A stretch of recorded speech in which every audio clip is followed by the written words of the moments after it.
What's up, Facebook? How you doing? Episode 29 of the podcast. Getting ready to rock and roll here. And we'll talk a little bit more in depth about what we're going to do, but I've got to go and set up other Facebook stuff. So, Brainless One, take it. Thank you, and again, thank you for calling me the Brainless One. It's your gimmick. Yeah, I know, thank you. We are, in today's episode, we're going to discuss the card of what happened at Elimination Chamber this past Sunday. Actually, it would be like a fallout, but I had a few beers. You sound so not excited. What do you want from me? I drank a little before the show today, okay? Hey, guess what I did too? Yeah, well... And I've been up for most of the last 2 days. Yeah, well, I mean, do you want a pity party, or do you want to just... I don't want a pity party. I want you to show some fucking... Some energy, damn it. Okay. Show us some damn energy. We're going to also pay respect to some peoples today. The wrestling world lost a few legends this week. We're also going to talk about Raw, obviously. SmackDown, obviously. NXT. Thanks for the obviously. The 205. Maybe we can talk about what could be happening in the future for WrestleMania, as they kind of, started building that storyline to head us towards the direction of WrestleMania. Started with Elimination Chamber. We thought it was at Royal Rumble, but, we kind of got a little bit of a bombshell, I guess you would say, on SmackDown this week. So it's going to be interesting to see what happens. I have some opinions and theories on what they're going to do. Jay, I don't know what your opinions and theories are, if they're the same as mine, but, obviously we'll find out. Right. So with that being said, we're good to go? We're good to go. All right, so with that being said, welcome to episode 29 of the F and Mox podcast. What's going on, folks? Episode 29. We made it. As usual, I am the Brainless One, Bobby the Brainless. I'm Ja Rule. And thank you for tuning in. So... Start on a lot of gloomy crap. Somber note. In the professional wrestling community this week. We've got the unfortunate passing of WWE Hall of Famer George the Animal Steele. I was hearing that it was kidney failure. He was 79 years old, and 79 years is pretty good, especially when you consider it. Next to a lot of professional wrestlers who have died young. Pretty good life, but it sucks that no more George the Animal. I grew up, more of him as the 80s, not like him from the 70s where he was like the monster heel and one of the best heels in the business out there. But I more know him for being, just kind of a cartoonish character and with the kind of tongue and carrying the stuffed animal mine. Yeah, around. And then his little thing where he went to the zoo with Mean Gene Okerlund. Yes, very, very classic moment. Yeah. Yeah. With George the Animal definitely is somebody, when you think of the word legend, you definitely attach it to a name like him. He was definitely one of those people who was rather entertaining in the ring, and he did put a smile on a lot of people's faces just because of the way he was as a human being, let alone as a professional wrestler. I believe wasn't he a professor at Harvard? I don't know if he was a professor. I don't know if it was Harvard, but he definitely was a teacher of some kind. But the fact that instead of being, a full-time teacher, he was a professional wrestler, that's something that's pretty cool. As much as a lot of people look down on professional wrestling and, it's a bunch of idiots who I don't know why they're watching it type thing, the fact that you had a guy that smart that decided that was a better career path than being a professor, that to me, that's pretty cool. Yeah. Another loss that we had this week was Ivan Koloff. A lot of people say is one of the greatest heels in professional wrestling history. A lot of people know him from his times when he, his time where he was teamed up with Nikolai Volkov. And, I believe they worked with Classy Freddie Blassie as well, if I'm not mistaken. I could be wrong. I'm totally not marking. I think Ivan Koloff was more known for NWA. You might be thinking of Boris Zukov. Maybe that's who it was. But Too many damn Russians to keep track of. But the thing with Ivan Koloff, not exactly the same as Iron Sheik, but like Iron Sheik, when he came in, the Iranian hostage crisis was going on. So I mean, to be a heel and to be Iranian was like a huge thing. Well, Ivan Koloff, being a Russian during the height of the Cold War, that was a thing. I mean, back then when people weren't smart to what the business was, these people legitimately could fear for their lives because there was no telling what the hell the audience was going to do to them. So I have a lot of respect for the heels back in those days. And, Ivan Koloff was one of those guys who, like, absolutely took it on. It was a badge of honor to be a heel. Without the heels, you don't have the faces. And, it's the whole Piper Hogan argument of, like, hey, you can't have the supreme good guy without the supreme bad guy. So Ivan Koloff served as that. So. Yep, and I agree full-heartedly with that. Obviously, two legends definitely lost this week in professional wrestling, not just WWE, but professional wrestling. Well, I mean, we also had Chavo Sr., Chavo Classic, passed away this past week. Yeah. And, I mean, he wasn't really known too much in WWE circles, but, I mean, he made a couple of appearances here and there when Chavo Jr. was in WWE. I think he even may have been an announcer, Spanish announcer for a small time, not too long, but, I think he was wrestling up until the last couple of years. So I do know that when they had the whole thing with Alberto Del Rio, when he had his first run as world champion, that he, Chavo Sr., actually, they used to call him Chavo Classic. Yeah. They kind of had like a bunch of these old school Mexican wrestlers come out, and Chavo Classic did make an appearance to kind of help promote Alberto Del Rio, because at the time they were trying to do the right thing with Del Rio, and whatever happened. But there was that, and then she wrestled for a little bit, but Nicole Pass also passed away, which, I mean, that's just... It rhymes. Right. Nicole Bass passed. Nicole Bass passed. Yeah. Gas. Right. Sorry. That's terrible. I'm sorry. But, yeah, Nicole Bass, who had a short run in WWE. I want to say that she had a little bit more of a run in WCW. ECW. But... She had a much longer run in ECW than she did in WWE. That's where she's more well known for. So, I mean, yeah, another 4 people in a week. That's a tough number for. I mean, the wrestling community is not that large. Right. So, and yet somehow, some way, Scott Hall is still with us. And Jake the Snake Roberts and X-Pac and Ric Flair. So, hey, you know what? Living the dream still. So, yeah, definitely sad as far as that goes. And, condolences to all the families out there. Mm-hmm, absolutely.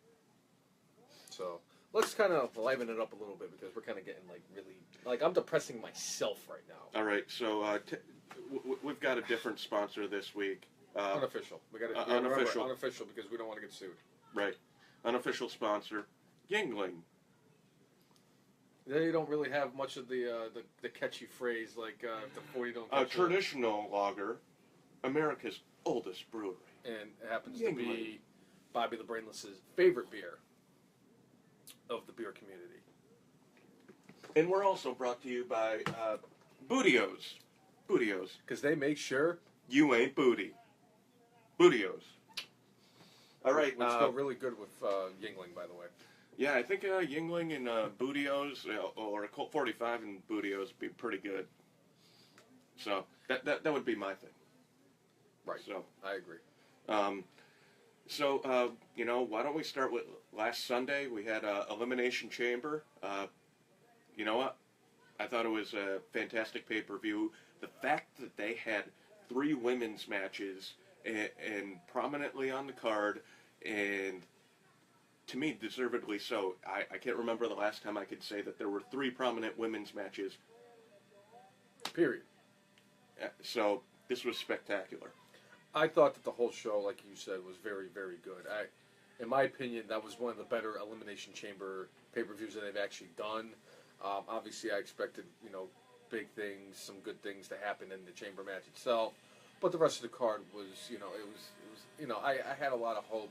Thought it was going to be really good. They exceeded my expectations. A lot of matches really stuck out for me. I thought it was great that they did the 3 different women's matches on the card. I like the fact that they got the tag team. They had the Apocalypto, I'll be all right. The tag team match with all the tag teams in there. Armageddon, tag team Armageddon. Right. And they had the women's championship on the line. They would have had the Intercontinental Championship on the line, but Dean Ambrose was in the chamber. Hey, you know what? He deserved to be in the chamber match. And what I thought was interesting, and I saw this earlier today, and I wanted to bring it up, is that the only active participating wrestler who was not on the card from SmackDown was Jack Swagger. Everybody else on the active roster for SmackDown was in the pay-per-view except for Swagger. Hey, you know what? I'm not going to weep too much for Jack Swagger. He had a pretty good run on top, and he kind of screwed himself. He won the world title. He had a pretty good run. How many other people out there won the world title? Roddy Piper never won the world title. The Great Khali did. Roddy Piper never won the world title. The Great Khali did. Kurt Hennig never won the world title. The Great Khali did. They were trying to force Great Khali down people's throats. Big Show won it. Big Show deserved it. David Arquette won the world heavyweight title. He didn't deserve it. Nobody, he deserved it more than the Great Khali. I would say that David Arquette probably deserved it more than Coco Beware deserves to be in the Hall of Fame. All right, just 12 minutes in, and I got that in. All right, good. That's a new record for us. Boom. But yeah, like I said, it was a great show. I mean, the whole Swagger thing, I don't even want to get into it. I mean, we can... Hey, you know what? The guy's still collecting a paycheck. I don't feel sorry for him, and I'm sure he's getting paid fairly well. Otherwise, what's he going to do? Go to TNA? And what are they going to call him? Sack Wagger?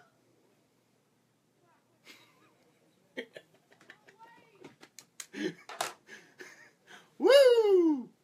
I'm on fire, baby. This is the last time we drink before the podcast. We're only going to drink during the podcast, not before. Come on, I just switched some letters. Christmas, oh Lord. Yeah, because that's what they did with Damien Sandow, because he's Samian Dandow. Oh Lord, that was painful. My head hurts, I need a drink. Wow. I mean, that's just, you want to call something like mailing it in? That's mailing it in right there, brother. You're welcome. Oh, you see that? You see that? Yeah, nicely done. Nice touch, right? All right, so let's get into the card for the Elimination Chamber. They had only one match during the pre-show. It was pre-show stopper, Mojo Rawley. Mojo Jojo. Against Kurt Hawkins. Mojo got the win here. You know what? Raise your hand if you're surprised. Nobody raised their hands. Mojo's been working hard, and... I like Mojo Rawley, I do.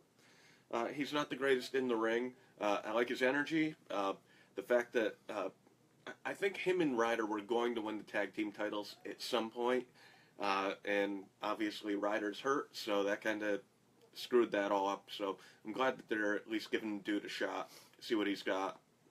And Kurt Hawkins has kind of been to the WWE.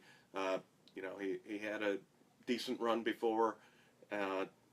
Let somebody new have a chance. Yeah. And there you go. You got, basically, Hawkins has been brought in, at least for now, as an enhancement talent. I was just about to bring that up, that he's just an enhancement talent now. Mm-hmm. Really wasn't that great of a match. Wasn't terrible. But, compared to the rest of the card, it wasn't something... it was shit compared to the rest. But that's graded on the curve. It's like... They had a lot of outstanding matches, so if you have an average match and where you have a group of pretty outstanding matches, it sucks to be that. But hey, it's the pre-show stopper. Good times, man. So, which one do you want to talk about next? What the hell does that say? Does that say? Don't worry about it. Hold on, I want to bring this up. You bring it up. You wrote it down. I did write it down. You wrote it down. and now I got to bring it up. It says Tell here them. that at the Elimination Chamber pay-per-view, this was David Otunga's best night on commentary. That is absolutely true. If you listen to that commentary, instead of him swinging and missing 100 times out of 100, When he only missed he missed like 97 out of 100. no, I would say he was like 50-50. Oh, get the hell out He of was here. not that terrible. I don't know if he's learning something or if he, No, the 'cause he sun had shines on a dog's ass every once in a while. Blind I squirrel mean, finds a nut. right, because I think he went back to being a shitbag on SmackDown. Yeah, I was about to say. I mean, you think that he's learning something, but then he went back to being terrible again on SmackDown. He really didn't stick out to me. I mean, he's typically terrible. He's the worst broadcaster in WWE, ECW, See, I thought he was better than Saxton. NWA. He was, to me, at the Elimination Chamber, he was better than what Saxton normally is.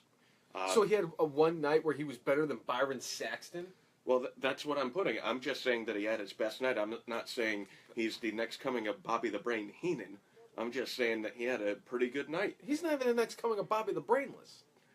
You know what, Jay? That's it. You know, I'm going. Are you putting the Yeah, poll it's out going there? up, and I'm Make sure you pulling- tag. I'm Hey, putting- hey, tag Melanie. I can't tag people in polls, unfortunately. I don't know why. It's. I stupid, can. right? Maybe I'm just. You're retarded. doing it wrong. What's going on? How you doing out there? Where are you watching from? We're in Virginia, by the way. The second. Talking second professional layer, wrestling. Second layer of hell. And we're talking about how incredibly not terrible David Otunga was at the Elimination Chamber pay-per-view. Usually, literally, if there was a scale between 0 and 100 as far as being terrible, with 0 being the worst, David Otunga is a 0. I think he was a good. I'd give him a passing grade. I'd say he was like a 65. He got a D for me on Elimination Chamber, so that's pretty good. Unfortunately for our friend out there watching, don't really speak Russian, but I drink Russian vodka from time to time. There you go. That's just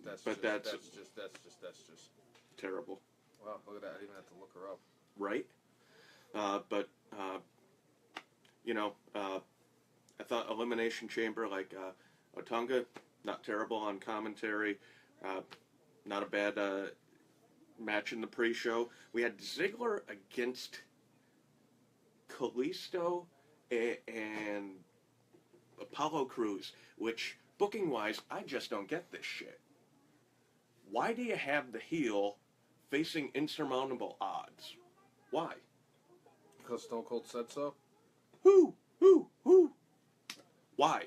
Why do you do that? You do it for no good reason, because I mean, I guess Ziggler was made to look a bit like a badass. He beat the hell out of Kalisto and more or less made it a one-on-one match against Apollo Crews, and they did fine together. And Ziggler was looked like Ziggler was on the cusp of winning, and you have Kalisto, who was beaten and battered, then heroically coming out to beat up the heel Dolph Ziggler.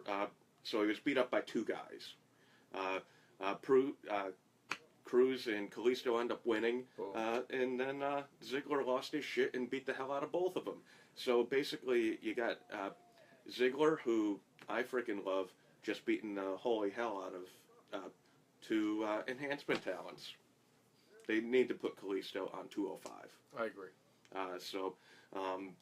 I don't get the booking for this.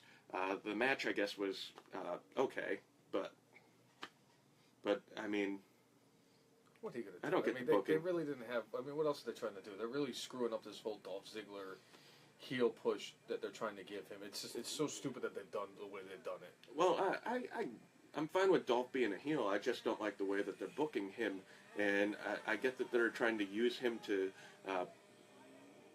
get both Kalisto and Crews over, but how do you get two baby faces over who are trying to beat up one heel?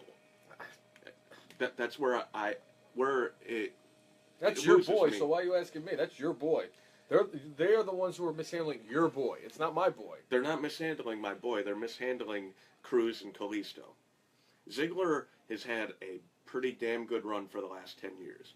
Multiple-time world champion, multiple-time intercontinental champion, U.S. champion, Money in the Bank winner. Money in the Bank winner, tag team champion. He's had a pretty damn good run. So, I mean, I think as much as I'd love to see Dolph in the world title picture again, I think those days are kind of behind him. I think at this point he's kind of like a mid-card, upper mid-card guy who's used to bring guys up to another level. And unfortunately, the way they're booking this stuff, where they got two faces on a heel, it doesn't work for me. He's Target brand Shawn Michaels to me. That's all Dolph Ziggler's going to be. He puts up really good matches. I'm not going to take that away from him. He sells finishers better than anybody else. I'm really disappointed that this is what they've come to with him, and that they're just going to have him fight Apollo Crews, the guy that can't get a fucking reaction if he was throwing fucking ice cream into the fucking crowd. And a guy that really should be in the 205 show anyway. Cruz is an incredible talent in the ring, but he needs work. He's got Dave Winfield syndrome, where all he does is fucking smile. It's like, really? You're supposed to be a professional wrestler. You're supposed to be a guy that's going to go out there and beat the shit out of people. You're not supposed to be coming out to the ring. Honestly, I thought this before, and I've said it before. They brought up Apollo too early because his character was not developed enough. His in-ring ability, no doubt, he is worthy of being on the roster. His character is, I mean, there's nothing there. Yeah, I agree. We've been saying this for a while too with the whole Apollo Crews thing. So I didn't get it, but then again, what the hell do I know? I'm just a fucking mark that just whines and cries and bitches about professional wrestling every single week. So hey, there were a lot of positives on this show, like Nikki Bella and Natty. I like the build that they've had for this feud. I mean, they've thrown personal barbs at each other. It feels like something real, like they really hate each other. The fact that they just, like, one will be getting interviewed in the back, and then the other one goes and beats the holy hell out of them for the next couple of minutes. Right. It feels chaotic. It feels like something legit. The match they had here was pretty good. A lot of the story that they were telling was, Natty kept on saying, hey, you're not even that good of a wrestler. Brie busted out a lot of moves we haven't seen her. Yeah, sorry. Nikki Bree's retired and knocked up. And knocked up. But Nikki busted out a bunch of moves we've never seen before. A couple of them were like a little clunky, but kind of like John Cena at the Royal Rumble, and even in Elimination Chamber. But a couple of them were a little clunky, but for the most part, I appreciated the effort. The only thing I would say, like, Natty, as far as the heel goes, like, I like some of the stuff they've been doing, but as far as this match goes, she was kind of like a two-trick pony. She looked out at the crowd and yelled, "Shut up!" And every time she was trying to taunt Nikki, she did the "You can't see me," and she did that like 5 times. Finally, when I was getting sick of it, she busted out, "You can't see me, bitch," and yelled it really loud. But it was just the way she did it was fantastic. But when she already did it 5 times, it's kind of like, all right, we get it. At this point, we get it. She can't see you. We get it. You're telling me that the audience needs to shut up. She needs to develop a little bit more depth as far as her shtick with the crowd and her shtick with Nikki, because the stuff that they did as far as saying that Natalya saying, well, Nikki would be nowhere without John Cena, stuff like that. Those personal attacks really fed into this feud and really made it feel like something real, organic, and what have you. It's just she needs to work specifically on, in the moment, being a heel. She needs more than 2 things. Right, and I agree full-heartedly. I like her better as a heel than I do as a face anyway. Because they've given her some really stupid gimmicks over the past. Oh, the farting thing. The whistle thing. Being with Kali and Hornswoggle. I mean, I get where that was coming from. But yeah, Natty's been really stuck with a lot of crappy gimmicks, and this one is not one. She just needs to kind of tweak a little bit and just fine tune it. Yep. I agree, but like you said, the build up for the match was fantastic. I really thought that they really built up that match very well heading into the Elimination Chamber pay-per-view. It's been going on for a few months now, but it also goes back to what we were talking about earlier in past episodes of the podcast, where they just build up the storylines on SmackDown so much better than they do on Raw. They do.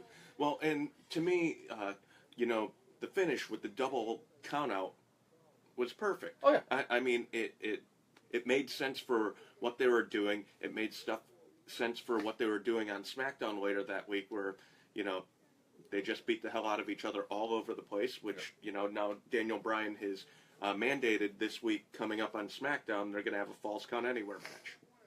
Should be interesting. So I love that they're giving the ladies more latitude to do things like this, and to me, they're really stepping up to the plate, and for the most part, knocking it out of the park. Yeah, I Again, agree. Natty, just a little bit of tweak with what she's doing, and this thing will be absolutely golden. Speaking of the women's and the different matches that they've had at the pay-per-view, we also got to see Becky Lynch go one-on-one with Mickie James. My girl. And I gotta say, for somebody who hasn't been wrestling in about 7 years, who had a lot of rust on them, that Mickie James looked really, really good. Like she knocked that dust off real quick. Like she got the WD-40, sprayed it all over herself, and she wasn't in TNA or the Independents at all. They don't. They don't. She didn't wrestle after she got let go by WWE, so she had a lot of rust on her, and they kept on bringing that up during the pay-per-view, and I remember looking at you and I'm like, are they really fucking doing this? Well, I mean, back in the day, like when WCW was like a thing, a lot of times they didn't like the reference that somebody was in the other organization in the past. It would just like a few rare occasions, like when Ric Flair jumped from NWA into WWF at the time, and he had the world title, and they had the thing with the Rumble, and he was the real world champion. That was like one of the few times they actually like acknowledged that there was like a competing company. WWE, even to this day, has a hard time admitting that TNA, now Impact Wrestling, even exists. I know that like every time Stone Cold mentioned TNA on the Stone Cold podcasts, they like cringed and were probably like, "Don't you ever mention them, ever." That kind of like how they joked about that when they had AJ Styles on the Edge and Christian show, and it's like, do we want to talk about what you did, AJ Styles, between 2002 and 2014? And he's like, no, and they kind of like played it off, and everybody laughed, and you laughed, and I laughed, and the dog laughed, and I just kind of died a little on the inside. Right. Sorry, Stewie reference. Right. But I think it was kind of stupid because it's like, she's rusty. She hasn't been in the ring in 7 years. And, she looked really good, considering she popped out a couple of kids, doesn't she? At least she had a baby a couple years back, and she had kind of been doing sporadic things on the independent scene. For a while, she actually thought about just stopping and concentrating and being home with her baby. But I think right now, with her and I together with the baby. Sure. Fuck Magnus. I think right now Magnus is being a house husband, and good for him. I actually heard a rumor, speaking of Magnus, that there's talks of him going back to Impact Wrestling. Well, with the schedule that Mickey's going to have, obviously, on WWE, she's going to be on the road a good amount. The Impact Wrestling schedule is nowhere near as grueling. They tape for like 3 or 4 days straight, and then they're off for like a month. Yeah. So, not going to say easy, but like easier to, have a family life and a home life while doing that, and Mickey will be the breadwinner for the next few years because, she's signed for the next, I think, 3 years to SmackDown or WWE in general. So, and I gotta admit, I really wasn't surprised that Becky Lynch got the victory. We were discussing last week when we were doing predictions. We were trying to figure out which one of the 3 women's matches that the face was actually going to get the win in, because we're like, well, I could see Alexa Bliss getting the win, I could see Nikki Bella getting the win, and I could definitely see Becky Lynch getting the win. Yeah. I just said the two faces. I'm an idiot. The- I can the see. heels. We both said that Natty Neidhart would be victorious in our match. I remember we both were saying that. Obviously, we could see Nikki Bella winning, and in fact, all three matches that they had, any of the three faces or any of the three heels could have won. But we were both, we both were kind of like, all right, we could see Blissy winning, we can see Natty winning, and we could definitely see Mickie James winning. Why are they going to bring her back and just have her lose in her first one-on-one pay-per-view match since she's returned? Right. Obviously, we were wrong. Had an awesome I'm match. happy though.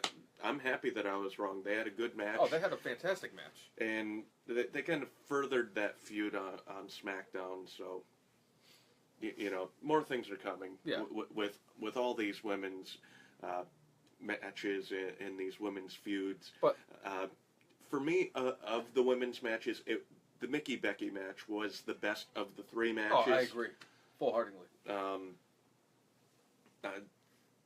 They work well together, and Becky's the newer one, and it's not bad getting a rub from A legend. five-time women's champion. 5 times. Well, 5 times. women's 5 divas times. champion, 5 times. whatever. I think it's 5-time. She was a 5-time champion. So, future Hall of Famer, first ballot. I know I might struggle with being a mark sometimes, but there are certain things that I do know, and that is one of the things I actually do know. Good. I'm proud of myself. Good match. Good Barry Horowitz reference. And I'm looking forward to seeing more matches from these ladies. And good times. Might as well keep rolling with the women's stuff. To me, the surprise of the night was Naomi winning the SmackDown Women's title. Not that I don't think she deserves it. I just figured that they were going to keep the title on Alexa a little bit longer.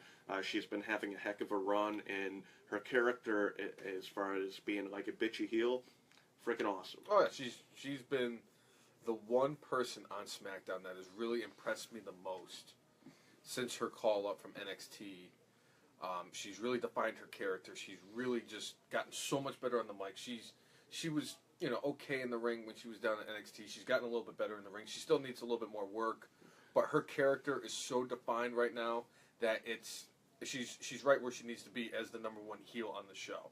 Now, as far as the match goes, like I noticed like a few botches during the match. Yeah. It wasn't like so terrible, like like Scott Steiner terrible, but like it was. It wasn't Matt Hardy terrible. Right. It like I was like going, that could have been better. That could have been better. But overall, solid match. The story that they've been telling is really the thing that stands out here. Again, with all these women's rivalries, it's the storytelling. I always go to this reference when I'm talking about like. It's not always the most technical person who gets over. You could take, let's say, the greatest technical performers in the world, as far as like musician goes, and I'm going to tell you that they're not the ones who are the most popular and selling the most tickets.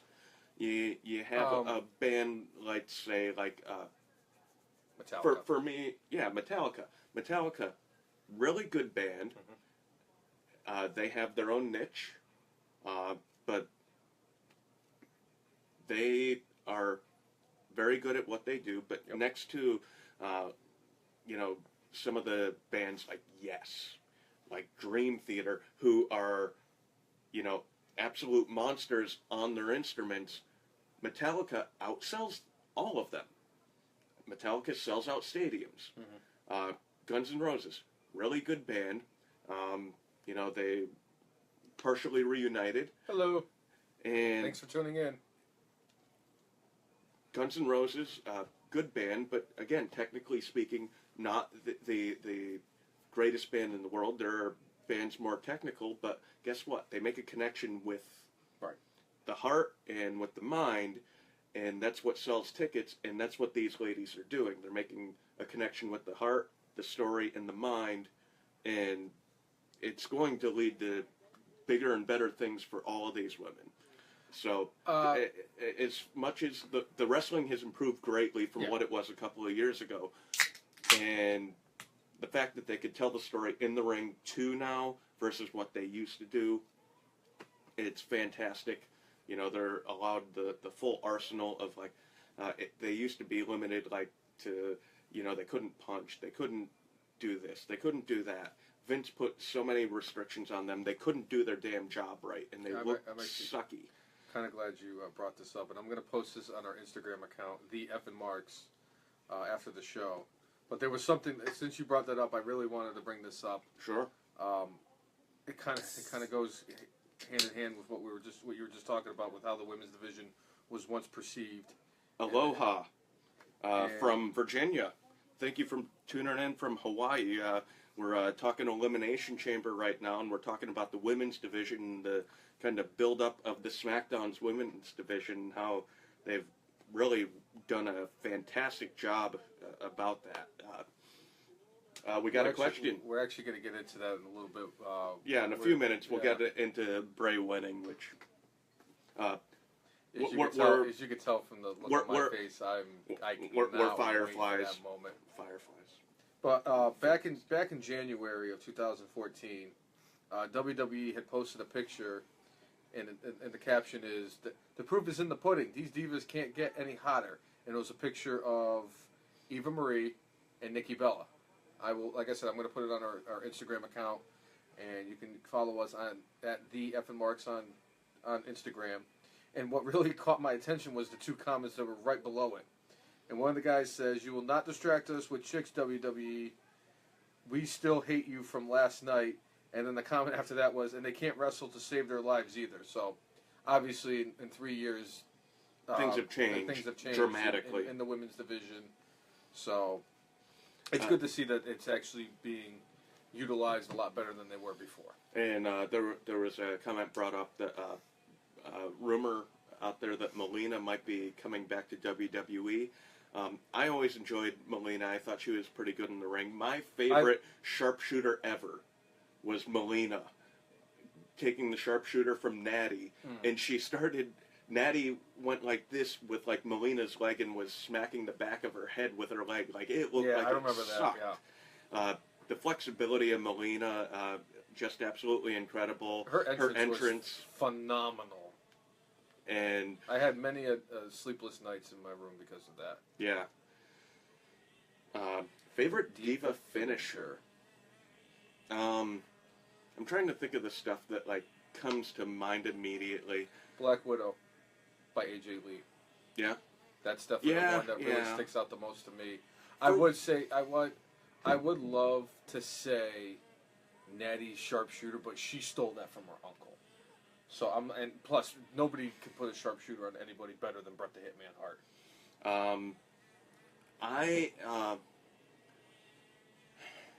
Well, Asuka has a few different finishers, but for whatever reason, the thing that sticks out immediately in my brain, Gail Kim's Eat Defeat.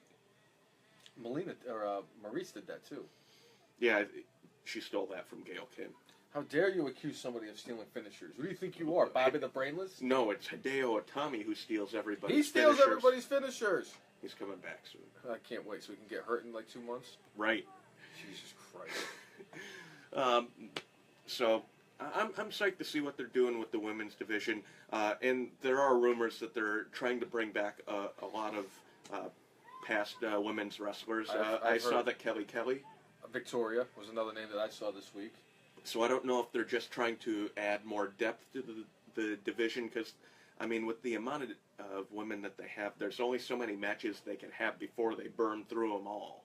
Yes, because, we're so enamored with the fact that we get Charlotte versus Bayley or Charlotte versus Sasha every single goddamn week on Monday Night Raw, because the roster is so deep on Monday Night Raw. Don't they have Alicia Fox? Yeah, but she's kind of like stuck around in like the 205, just being around Noam Da, who calls her Fox. Alicia Fox. Foxy. Yeah, that's. I mean, it could be just like a one-off thing when they just come back for WrestleMania. Yeah. Oh, excuse me. Oh, that one felt good. So yeah, Naomi winning like completely shocked me. I wasn't as surprised as you were, especially because WrestleMania is in Orlando. That's her hometown. And with that entrance and that building, it'll look phenomenal. The title, it's going to be it needs to be at night. The right time though. It needs to be at it night. can't be like Bray Wyatt versus The Undertaker or Oh, yeah. Sting's entrance versus Triple H. Triple H. H. If they do it right, they could really, really knock this. It could be WrestleMania out of the biggest rave in the world. I in really the want to Citrus go. Bowl. I really want to go this year so bad. I do too. Come on, Powerball. Yeah, Make come it on, happen. Powerball. 390 million. Is Yeah. that what it is? Shit, I forgot to buy tickets. Hey, you could get it after the show. Right, exactly. I really wasn't as surprised just because of that whole thing in the back of my mind about how WrestleMania is coming up. It's in Orlando. It's her hometown. I could definitely see her heading into WrestleMania as a champion. And Yeah. I think it's not gonna be like a one-on-one thing with her versus Alexa Bliss. It's gonna be like her and Alexa Bliss and Becky Mickey Lynch and and- Mickey James, and there's gonna be a bunch of them. I don't see Nikki Bella being in that match. Well, I think the way they built up the feud with her and Natty, I think that's where the blow-off is going to be to the feud. Yeah. Whether or not that's a pre-show match or an actual show match, because last year WrestleMania was over 5 hours long. So if they have a 5-hour WrestleMania, there's no reason why they can't have all of these matches in the main card. I agree with you. Alexa Bliss is a 10. If there was ever such a thing as a 10, Alexa Bliss is that. So is Ty Dillinger. But not as much as Alexa He's a Bliss. perfect 10. I get it. He lives the gimmick. Also, speaking of the women that took part in the pay-per-view, Carmella was actually there. We're going to talk about the elephant in the room, about the fact that they keep doing this stupid storyline with Carmella and James Ellsworth, the guy who should be... We saw him in the bar today. Brewery. Well, it was a brewery, but... Yeah, there was some jack-off that looked kind of like James Ellsworth, except for he was wearing a bandana.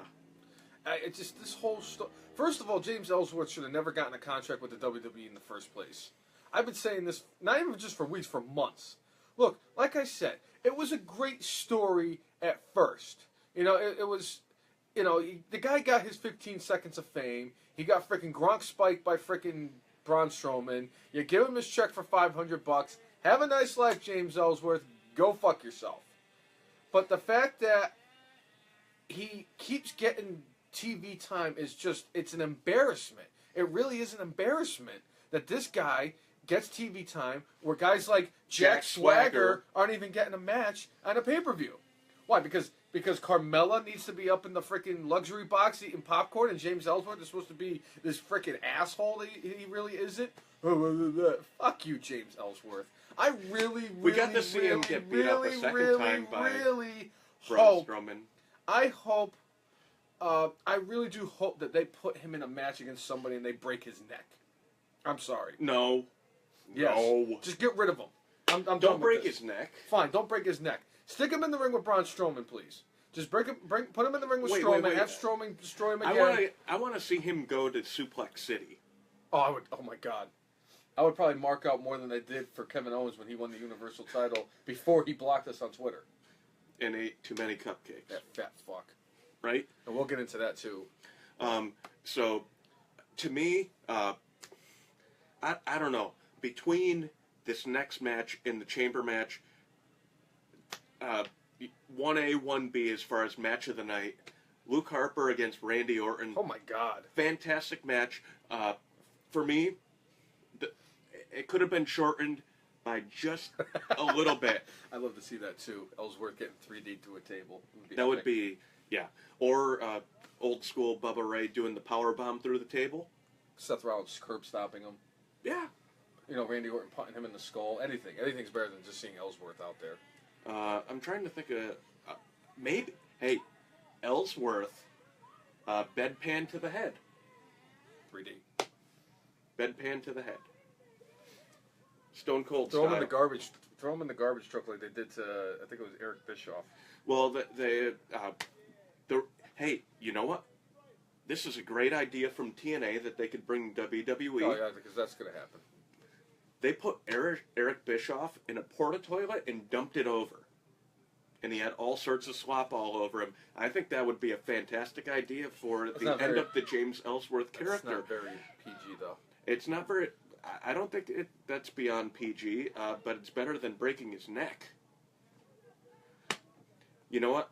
That Rock versus Mankind I Quit match was you're good. absolutely epic. I remember seeing it live back in the day, dating myself a little bit, but I mean, I quit. the amount of headshots he took unprotected was just unreal, and just Mick Foley. I have so much respect for that guy with the what I would say his limited capacity as far as being athletic and as far as being in shape. He's one of those guys that, to me, in my mind, I always saw him as more of a star than obviously WWE did. I thought he was like just the effort that he put in. Like, I loved when he was Cactus Jack back in the day. Cactus Jack versus Vader was one of the best feuds WCW ever had. Any one of their matches, I mean, they look. You know, the thing with professional wrestling, sometimes it looks so damn fake. Yeah. Where when you saw a Foley Vader match, you could tell they were laying it in there and beating the holy hell out of each other, and they felt it the next day. It looked like a real fight as opposed to like an acrobatic competition. So that's what I always loved about Foley. His stuff looked good, and he gave his all the time. Wasn't that one of when he fell through the ramp? Yes, he fell through the ramp. He and Vader, they went underneath the freaking ramp at the spin the wheel, make the deal. Yeah. One of the greatest rivalries in professional wrestling history was Vader and Foley. Yeah, I mean, Foley lost his damn ear to Vader. Yes, he did. So I do agree to kind of like, you know, swing back a little bit. Don't feel bad if you kind of go off subject. we go off subject. We all the time. ADHD horribly on this podcast. You know, we'll start talking about something, and then it's usually the brainless one here, who goes off in some kind of a tirade or a tangent, and then it's like 4 or 5 different stories later. We're like, oh yeah, we got to go back to the original point. Yeah, looping back and around. We loop back around. It usually takes like 3.5 days for me to get back onto track and everything, but you know that's how it goes. Yeah. I you know what, I thought Harper and Orton was the best match of the night. Without question. On the Cena scale, it was like a 1.5.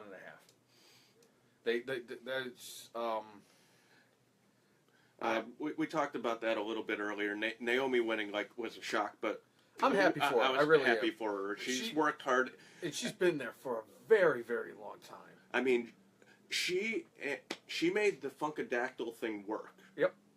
And she was so much better than that. Like, athletic-wise, in the ring-wise. I remember her when she was on that season of NXT. She was the standout by far. You could tell her athletic ability. She's worked her butt off. Not really. She's got a... There you go. Quite, go ahead. right. Bring it up. She's got quite a tremendous posterior. But the thing with Naomi is, like, of all the divas on the roster, I think all the women on the roster, she was the only one that I think has never won the title who's been there for a little while. Right. And I think it's great that she's gotten a run. I was a bit surprised that she won. I think Alexa's, really come into her own. I thought she was going to have the title for a little longer, but I'm absolutely thrilled that Naomi won. I am too. I couldn't have been happier for anybody. I was very happy with a lot of the outcomes of the pay-per-view. The Randy Orton, Luke Harper one, I wasn't surprised in the outcome. But the match was unbelievable. I mean, that was the best match that Luke Harper's ever had. Luke Harper is, in my opinion, the most underrated in-ring performer in the WWE. And he finally got a chance to shine. He's kind of refining his character a little bit. They're giving him more mic time. They're giving him more TV time. He broke away from the Wyatt family. I really think that this is a good thing for him. I think it was a star-making moment. I would say that this is an opportunity for them to really push Luke Harper. When we get into the SmackDown discussion a little bit later, I definitely would like to bring that up about my opinion about what they announced for next week on SmackDown and everything, and how it's going to impact the WrestleMania main event. And Harper, I could definitely see Harper winning the title at least once. Because there are there has been times where Vince McMahon does like to put the title on just about everybody. i.e. Chris Benoit, i.e. Eddie Guerrero, Rey Mysterio. You know, guys like that really stick out. The Miz. Yeah. That freaking piece of shit, Great Khali. Right. But they had an unbelievable match. I said, like, in our Cena scale, unless you don't know about the Cena scale, the Cena scale is if it's a 1 Cena, that means it's really good. If it's a 10 Cena, then it's a prototypical John Cena match. So I would give it about a 1.5. I would go a little lower than that. I'd go like 2.5. Again, for me, like Not a bad grade though. No, not at all. It was just that there were a couple times in there where they had, some near pinfalls that I thought were unnecessary for telling the match, telling the story of the match. You're really nitpicking. I am, because damn it, I expect quality. This was quality. It could have been just a little better. I agree. I still think it was the best match of the night. But I'm not going to complain about that. They could give me that match every day of the week, and I'm not going to be like, yeah, that sucked. No, it was fantastic stuff. It helped establish Harper as something more than just kind of a pawn. Right, I agree. I thought they handled the match very well. They built it up. Actually, they really built it up that well.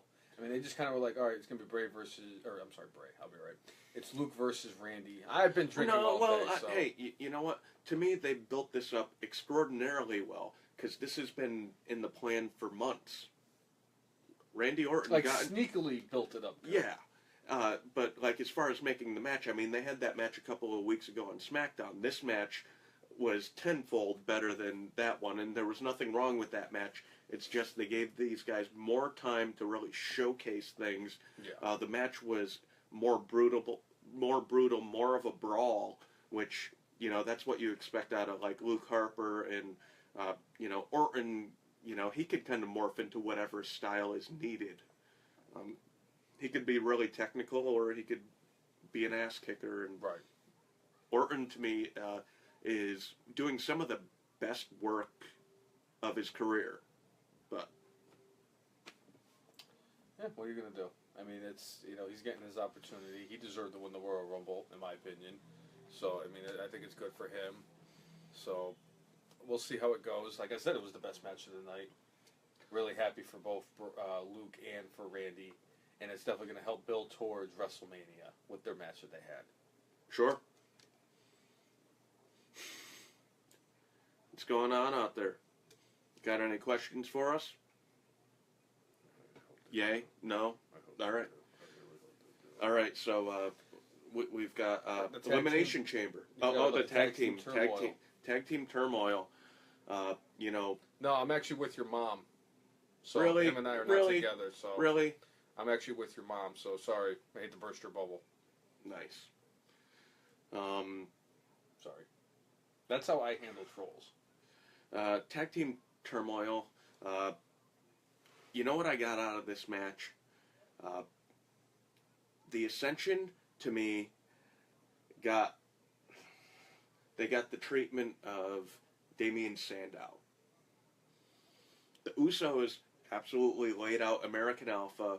They were ripe for the picking. The Ascension comes out. They should have been able to get an easy pin, and they didn't. Yep. American Alpha ends up winning. Just like Sandow back in the day with Money in the Bank.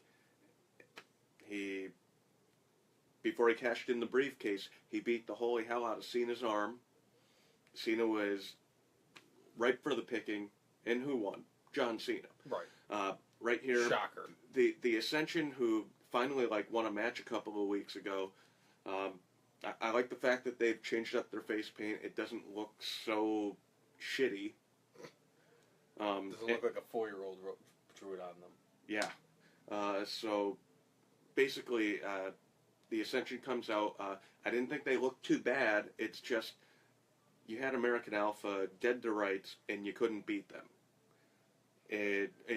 They basically Atlanta Falcon, New England Patriots, Super Bowl, American Alpha, and the Ascension. That's pretty much what it was. Where American Alpha was dead to rights in the water with Ascension. Ascension basically just could have picked them apart like they could have, and they gave them their, their ending move. What was Wasteland? whatever, fight now. whatever they're. Do they even have a finishing move? They do, but they gave that move immediately. Didn't get the pin and lost the fall. Obviously, they're building towards the Usos and American Alpha. I don't know if that's probably going to be WrestleMania, and that would probably be pre-show. Right, I agree. But we'll see how that goes. I mean, it was in my opinion, it was the least entertaining match, and the match that I really was looking forward to the least of all of them, because it made no sense. I mean, you're going to put them all in a tag team, all the tag teams in one match, and just, I will say this, I was happy to see Rhino and Slater to get a couple of pinfalls, and they look really strong in the match, so at least it still gives them credibility as a tag team. So we'll see how it goes with the tag team division. the SmackDown tag team division has just gone to absolute shit. I like Rhino and Slater. They were entertaining, and ever since they lost the titles, it just hasn't been the same. There's nothing wrong with American Alpha. It's just they haven't had this thing prominent at all. The SmackDown tag titles are just not much. What's going on, Jimmy? What's up, little Jimmy? Thank you for tuning in, as usual. How are classes going? Getting ready to graduate? Yeah? Getting ready to be finished with that crap?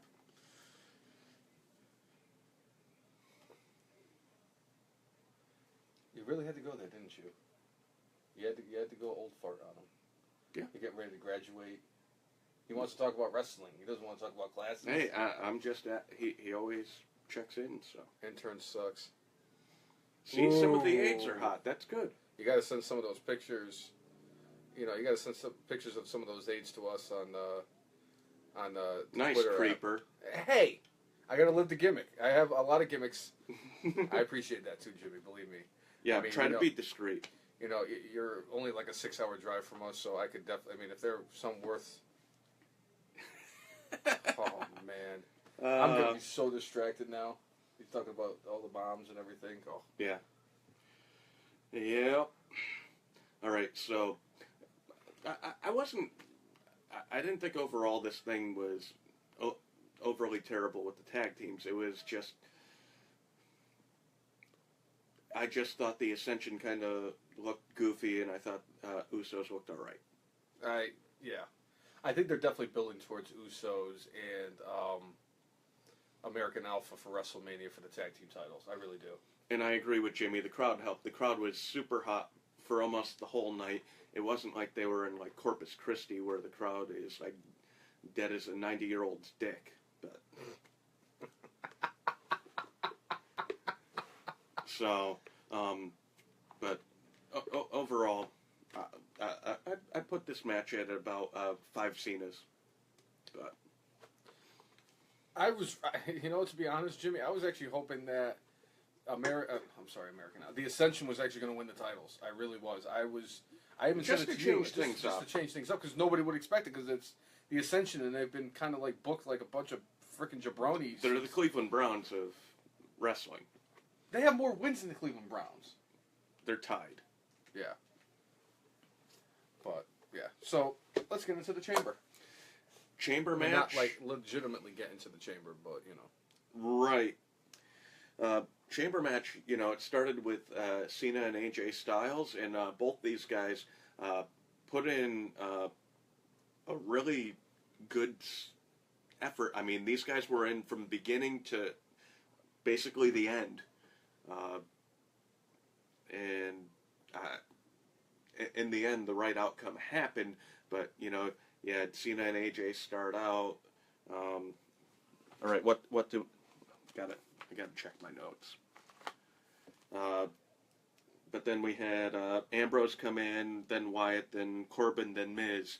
No eliminations until everybody got into the match. And then they were dropping like flies right after everybody got into the match. Honestly, outside of Cena getting eliminated, my favorite was Miz being the chicken shit heel, waiting for Corbin to do like Wasteland and beat the hell out of Ambrose, obviously setting up.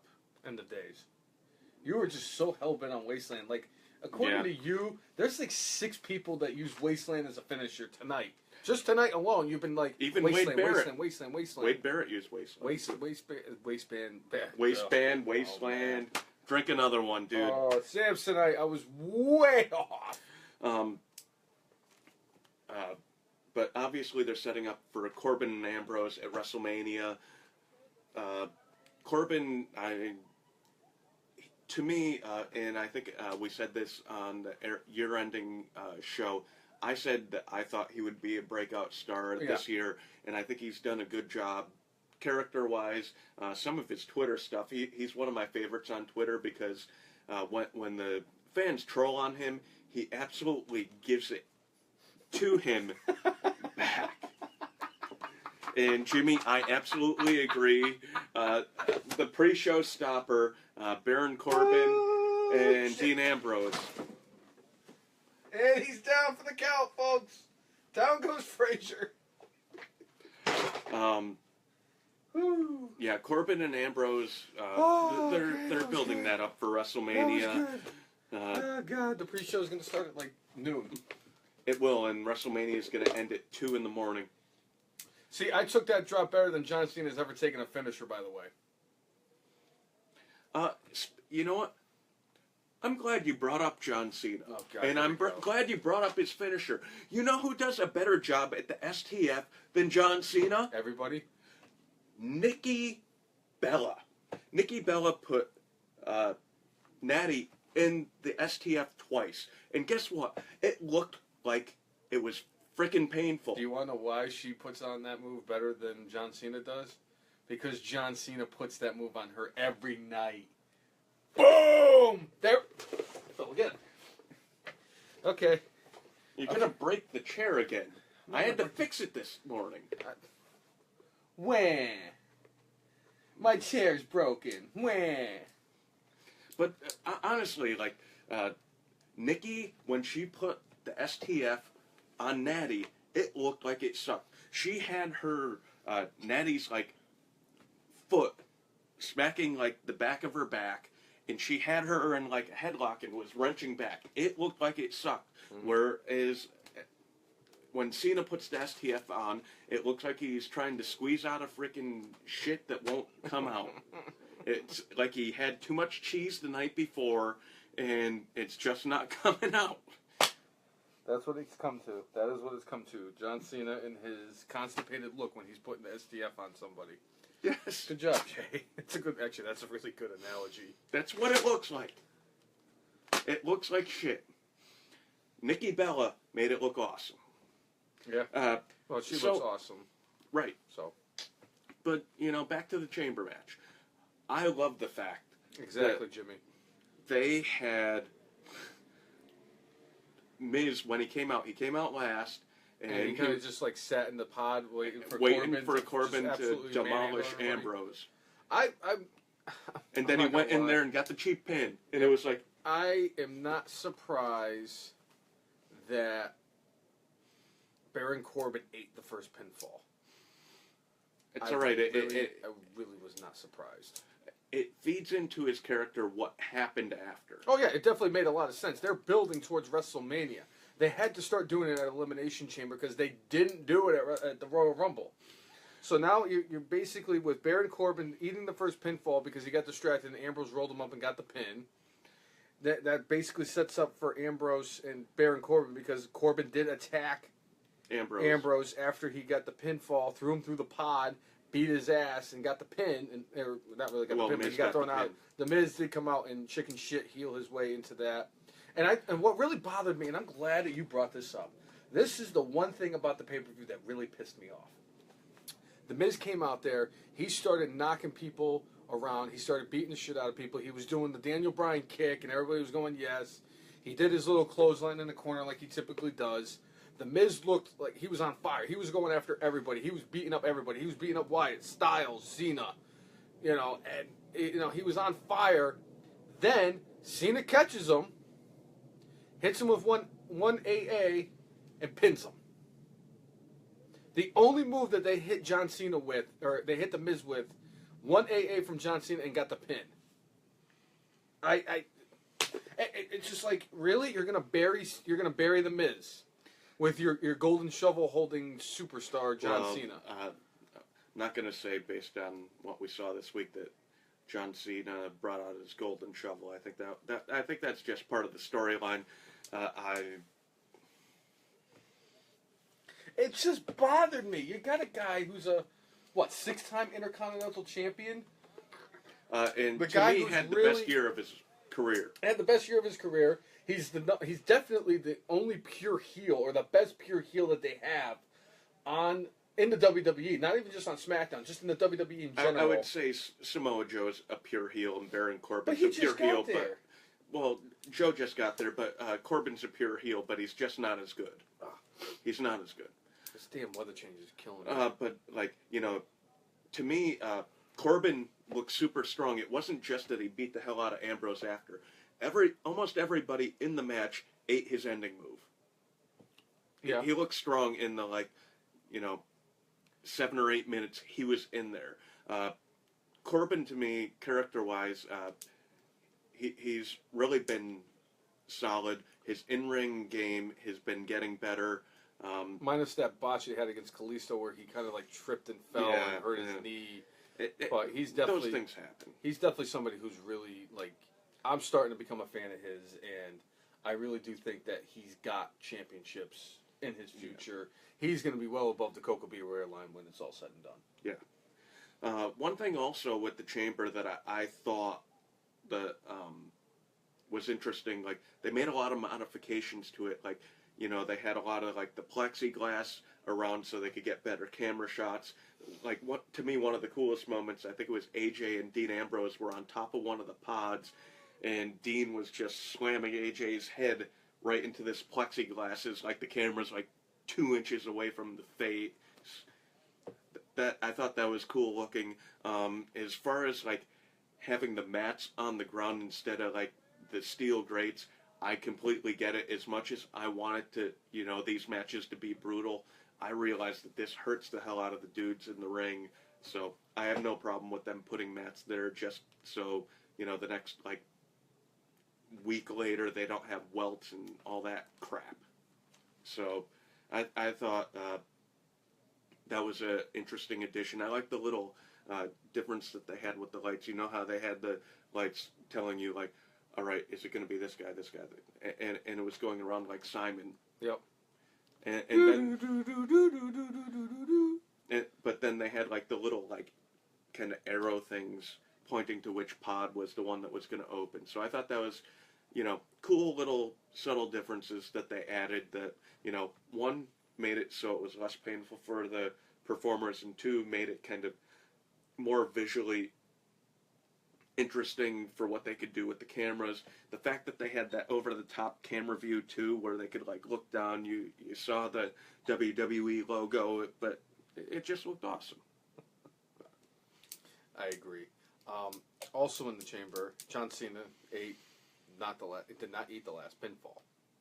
The WWE champion was eliminated when there was 2 guys still in the match, and he ate a pinfall from the Eater of Worlds, Bray Wyatt. Finally overcame getting buried by John Cena at WrestleMania 30. For me, as much as I would like to say my mark-out moment was Bray Wyatt winning, I'm going to say my mark-out moment was Bray Wyatt pinning John Cena not once, but twice this week. Cleanly. No chicanery. I'm glad that you brought up the mark-out moment. I don't think we've had a mark-out moment all since year 2017 started. So that's incredible. Bray Wyatt pinning John Cena twice is your mark-out moment. Okay. And really the one in the Chamber, that was surprising, but that's another good point that Jimmy brought up, that he pinned the last 2 champions. Yeah. So Bray Wyatt, they really made him look strong, and I mean, we always discuss our love for Bray Wyatt, and well deserved after all the kind of I mean, there are so many times that he lost when he shouldn't have in the last couple of years, but honestly, again, it comes down to character, and his character is something different, something unique, and that's what they always look for. By the way, I was planning on doing this the entire time since it happened last Sunday. For you, Bray Wyatt. Follow the buzzards. That was glorious. What? Glorious. That wasn't trying to be glorious. Yeah, you know what, Jimmy? You You think should you be got worried worried? for him. He could have pulled something. That's not very nice. I'm not that old. You could have pulled something. You have not been doing your DDP yoga. I have No, been. I've been freaking slacking on that. Right. PG-13 audience. It's fine. Jimmy, you were just talking about how hot the aides and the mothers that you're dealing with on an everyday, but this is a PG-13 audience. Right. That's not how it works around here. Bam. I'm the realest guy in the room. How you doing? But honestly, and I want to get this point out. I've never been happier for anybody being WWE champion. If anybody deserved it, it was Bray Wyatt. I've been a huge fan of his since he made his debut. He won me over with the entrance. He won me over because he has a very, very unique character. He won me over because he is one of the best in the WWE right now on mic skills. He's really good in the ring. I always said when he first came out as Husky Harris, and I said, you know what? If they get this guy the right gimmick, they're going to strike gold with him. And you know what? They did. They found something that worked with him, or for him, and you know what? They're benefiting from it. I'm not going to lie, and it's so weird seeing him as champion. It really is. Like, it's just like... I'm used to seeing him jobbed out all the time. It's like, you know, he finally has done exactly what he said he was going to do when he first got to the main roster as Bray Wyatt. And it's just seeing him with the title, I'm just like... Not that I'm mad. It's surreal. It's surreal. It really is surreal. And I really just don't know how to... I just don't know how to handle seeing something that I've been waiting to see, and then I finally got to see it, and it's like... it's weird to me. That's all. Yeah. And that's not my mark out moment of the week, by the way. Very happy to see Bray win,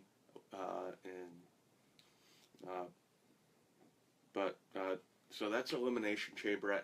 Based on the fact that we're talking Elimination Chamber, SmackDown pay-per-view, maybe we continue with SmackDown here. That works. Where we had Bray come out to be cut honest, a promo. To be honest, I think there's only like one or two things on Raw that I really want to discuss anyway. Okay. So, I mean, we could breeze So- through that after SmackDown. So we had Bray coming out and cutting a promo, and then he gets interrupted by Cena. Then he ends up getting interrupted by Styles, both of which deserved a rematch, both of which asking for a rematch. Daniel Bryan ends up obliging both of them, and we have a triple threat match set up for the main event of SmackDown. And you know what? Again, these guys kind of delivered in spades, had a phenomenal match. And Bray coming out winning clean over Cena. Cena? Cena. Yeah, that's a new one. Spanish. Cena. But having him win clean over Cena was like a shock twice in a week. And Bray looked really strong here. And again, deserves it. Juan Cena. We should make that sign at WrestleMania when we go. Right. Again, Bray Wyatt looked really good. He got the triple threat match. Both guys Overcoming the odds. He overcame the odds, and he pinned the Cena. numbers don't lie. He had a 33 and a 30% chance. Thank you, Scott Steiner. And Professor Steiner. Yeah, he's got a PhD in being a dipshit. And He does. it up and whatever. Right. He looked good. He got the pinfall against John Cena. He looked strong, and I found out that John Cena was the one that came up with the idea of Bray Wyatt pinning him to be victorious and retaining the championship. He insisted on it. He insisted the on it, and if John Cena insists on something, guess what? It's going down. So the man with the golden shovel has put the shovel away at least for a little while. Or for a day. You know what? He's been eating a decent amount of pins lately, so that's good. I don't hate Cena. He really won me over after his match against Styles at the Royal Rumble.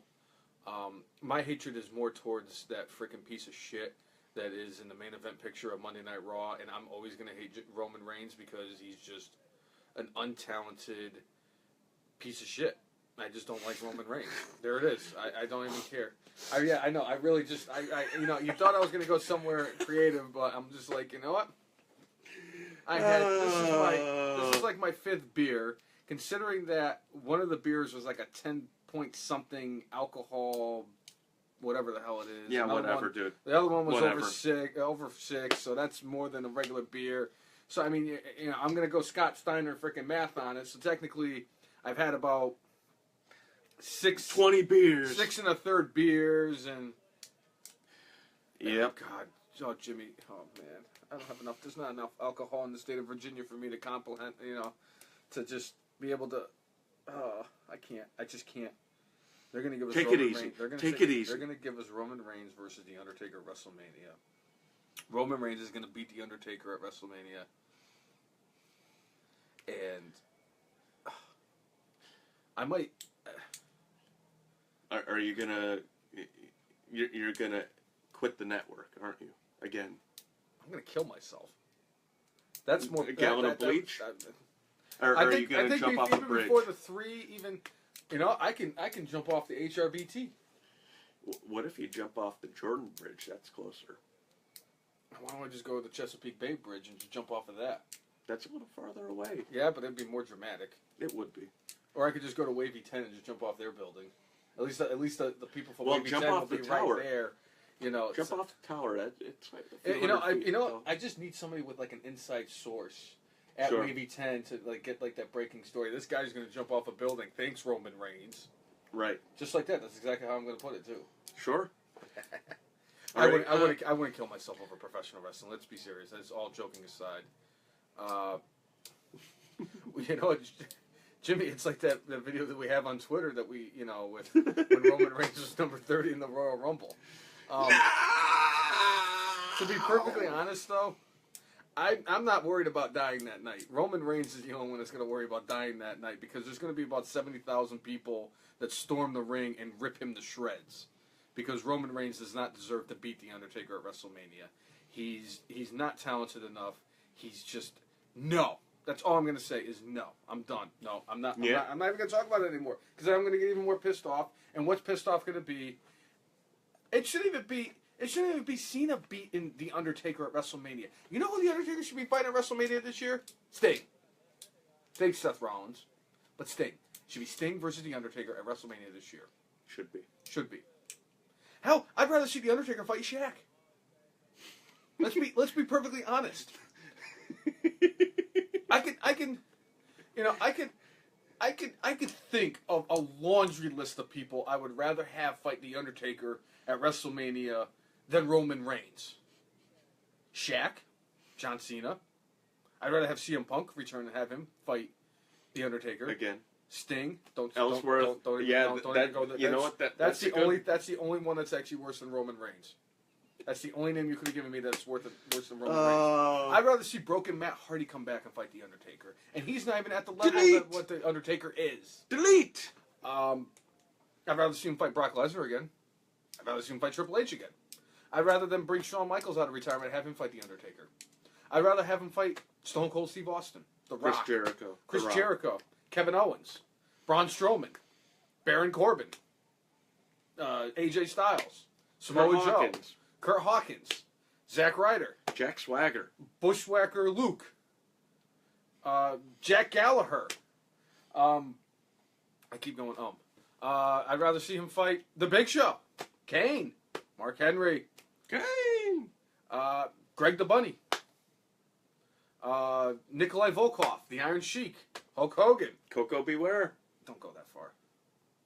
I mean, there is a line, and that's a line that I really don't want to cross. Like you like to cross 12 minutes into the podcast. Yeah. I can't see them doing it with Roman Reigns. It makes zero sense. He's not on that level, and if you have him do it, if you have Roman Reigns end the streak, or not really, I'm sorry, not end the streak. If you have Roman Reigns get the last victory against A few years ago. Thank you, I got that. If Roman Reigns beats The Undertaker at WrestleMania, and that's the last time we see The Undertaker wrestle in the WWE, I'm going to cancel the network. I'm going to burn all of my WWE merchandise. I'm gonna Including drive up- Andre the Giant? Let's not be. No. Don't say that. You I'll- said I'll- every... Okay, all right. It wouldn't be worth it, Jimmy.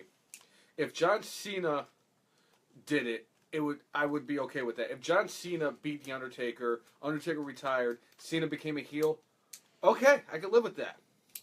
And I know that at first I was completely against the Undertaker fighting Cena at WrestleMania because of that. But you know what? I said it could be worse. He could be fighting Roman Reigns.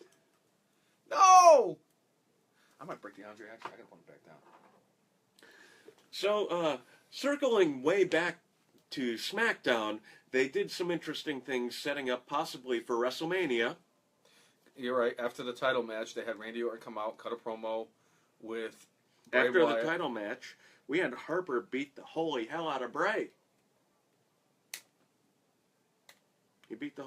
Or was that before the match? He beat the holy hell out of Bray Wyatt. It was before the match. He beat the holy hell out of Bray Wyatt.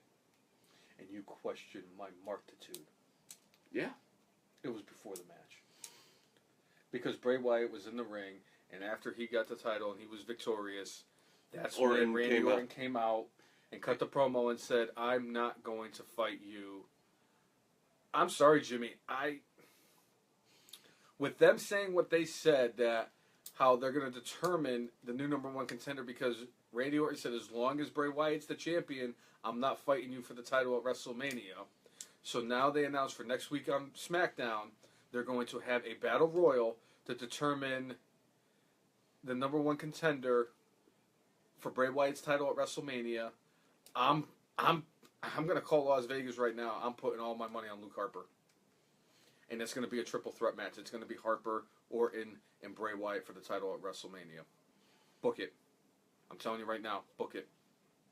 Because what else are you going to have Luke Harper do? Is he going to be, one of the guys that gets eliminated, like third to last in the Andre the Giant Memorial Battle Royal? Is he going to fight a returning Eric Rowan? Does anybody really want to see that? Is he going to go and have like a Raw versus SmackDown based match and go, of course, obviously, I was wrong. Is he going to go up against Braun Strowman? There's nothing really else you got Luke Harper to do if you really want to give him a chance to prove. And what they did with him at Elimination Chamber was setting him up for bigger things for Harper. Yeah, I agree. They weren't setting him up to be a pre-show. Oh, Jabroni. Speaking of things that they've done with Luke Harper, I think somebody brought him to Target and he bought himself a new shirt. Or he finally invested in some detergent and washed that damn thing. It's Saturday. You know what that means. He's doing laundry. By the way, nobody responded to me when I tweeted that. It's Saturday. Do you know what that means? Hey, I was hoping somebody was going to say it's going to be the F and Marks podcast, because if they did that, I would have given them a shout out during the podcast. Right. Maybe we should do that on Facebook too. Maybe we should just be like, it's Saturday, you know what that means? And if anybody responds, it's the F and Marks podcast, I would give them a shout out. Right. If it's Jimmy, I'd give Jimmy a shout out during the podcast. I give Jimmy a lot of shout outs during the podcast. Right. I keep saying little Jimmy. What?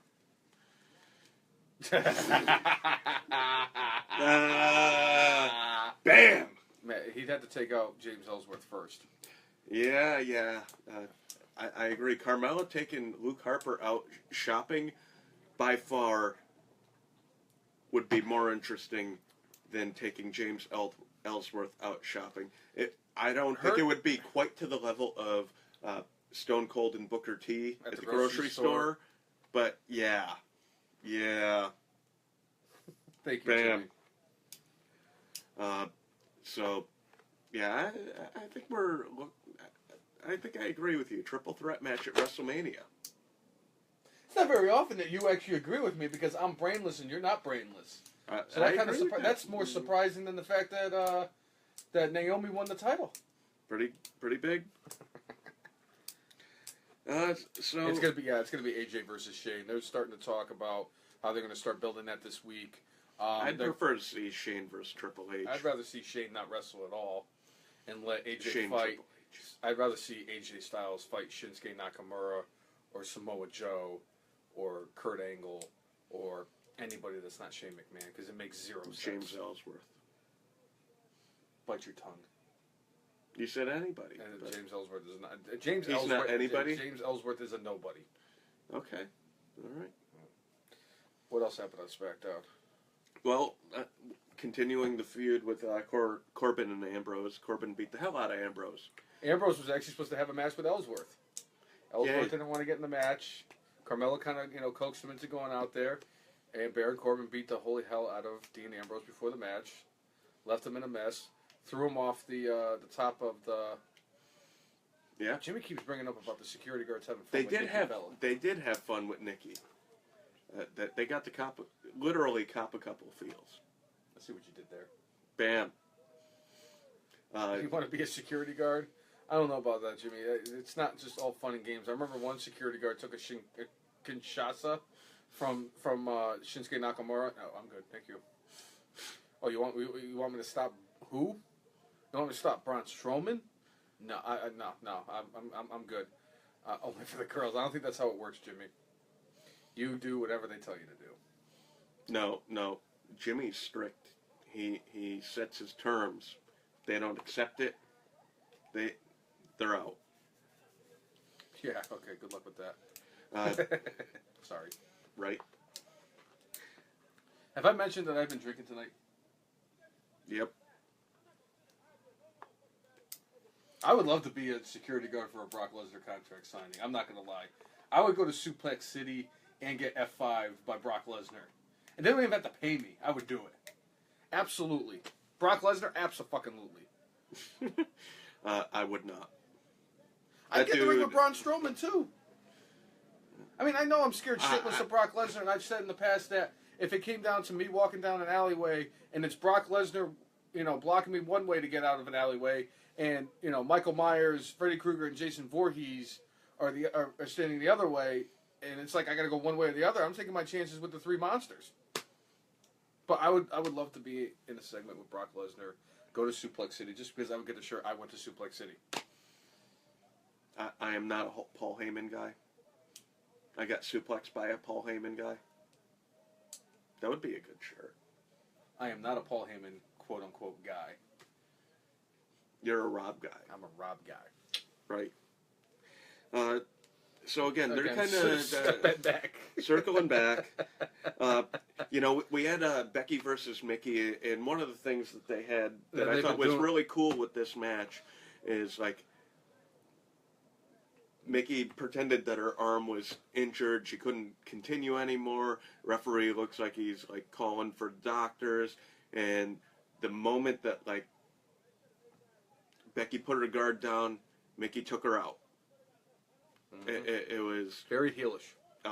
it was phenomenal. Like it felt real. Yeah. Like she looked like she was like oh.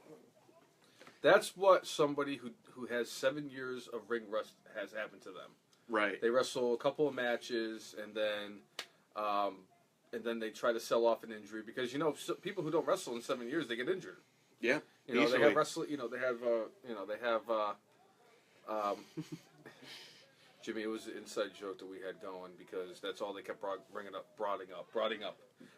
during the podcast bringing during the wrestling broadcast. of the Elimination Chamber. They kept constantly bringing up that she hasn't wrestled in 7 years. She's got ring rust. I don't think that's how it works. But Right. Neither here nor there. I thought it was great. It really did put over Mickey as that heel. Still think she Doing needs a anything. new song. She still needs a new entrance song. I think that they could keep like the same words and what have you. It just needs to be harder edged. Words. There's no words in her song. For Mickey James? Whatever. I don't really remember her TNA theme. But I to go back to it, but yeah, I thought it was good how they did that. Hey, what's up? We're in Virginia. Hampton Roads in Virginia. And, thank you for tuning in from Russia. Cowgirl Country, yeah. Yeah, that's right. She had what the heck you call it? It was her own song that she actually had. Pretty Yes. good song, actually. No. I don't know what the heck that means, so. If it's like Die Trump, no. Well- I'm not doing that. Sorry. I went What? there. I went there. That's the first thing you thought That's about? the first thing I thought of. Really? I'll say Rusev Mashka. Oh man, I'm falling apart here. Uh, Like a cheap suit, I'm falling apart. yeah. Right? Really? Really? Mhm. What are you doing? I'm gonna look it up. I don't know what it means. So, Bug the to shit out of keep me. the train rolling down the track, Because the conductor is just absolutely shithoused right now. so we had Naomi come out after a surprise title win. She cut a promo and had Alexa come out. And again, this is kind of setting up. There are no other SmackDown pay-per-views before WrestleMania. It's going to lead to something, whether it's going to be a fatal four-way or whether it's going to be these two ladies and, you know, Becky and Mickey end up, you know, pre-show or what have you. I mean, Well, WrestleMania is going to start at 4 o'clock in the afternoon anyway, so you can have like a million matches. But usually they like really blow it out as far as entrances. So a couple of years ago they had like 8 matches, but WrestleMania was like 4.5 hours because it took everybody 25 Okay. minutes to get to the ring, and it was a phenomenal WrestleMania. But like takes forever for them to, you know, get down to the ring. So I don't. You know what, Jimmy? I'm not sure. I think you might be right though about the Raw for the Women's Championship, where it's going to be a fatal four-way, because that's what I've been hearing is that it's going to be Sasha versus Bailey versus Charlotte versus Nia Jax, the Rock's cousin, Nia Jax. who I would just one night. Just give me one night with her. I just want one night with Nia Jax. I'm not going to lie. Give me one night with her. She'll squish you. That's fine. Good. And I really do hope that my mother's not watching this podcast on either the Periscope through Twitter or on the Facebook Live, because I really want to take this moment, because you did bring up Alexa Bliss. I want to suck a fart out of her ass. Really? Really? I would suck a fart out of Alexa Bliss's ass. You're Hashtag gross. true story. Hashtag gross. Yep. I'm also gross to go with my brainless gimmick. For the most part, that was SmackDown. They did a lot of things building towards WrestleMania. Again, they don't have any more pay-per-views, so really they're full tilt on the road to WrestleMania. They're on the highway, no exits. So Oh, I just realized there was a tag team match we're not going to bring up because no, we're not going to bring up because nobody gives a shit about it. that, and I was outside having a cigarette for it. Nobody gives a shit about it. We don't need to bring up every match because guess what? That one didn't matter. Yeah, Because and in then the end, also- it's going to be the Usos versus American Alpha For tag on the team pre-show. titles. Yeah. And they Well- might, they're going to steal the pre-show. I did want to bring Mark up my words. They're going to steal the pre-show. I did want to bring up a couple of things about Monday Night Raw. I didn't really want to go too much into it. Yeah, because it mostly would. Actually, I'm sorry. Mm. There's actually more than I thought. I'm actually going through it right now. I'm sorry. First of all, and this is gonna be quick. There's going to be like 3 or 4 pre-show matches on WrestleMania, Jimmy. Braun Strowman picking up Mark Henry and slamming him around Like he's like nothing. I could do to my 2-year-old nephew was nothing short of impressive. Braun Strowman definitely won me over even more as a fan of his after his match with Mark Henry. The dude is...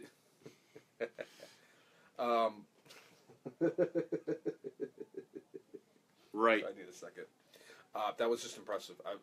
You pick up a 400-pound man like he's a sack of potatoes and slam him like that.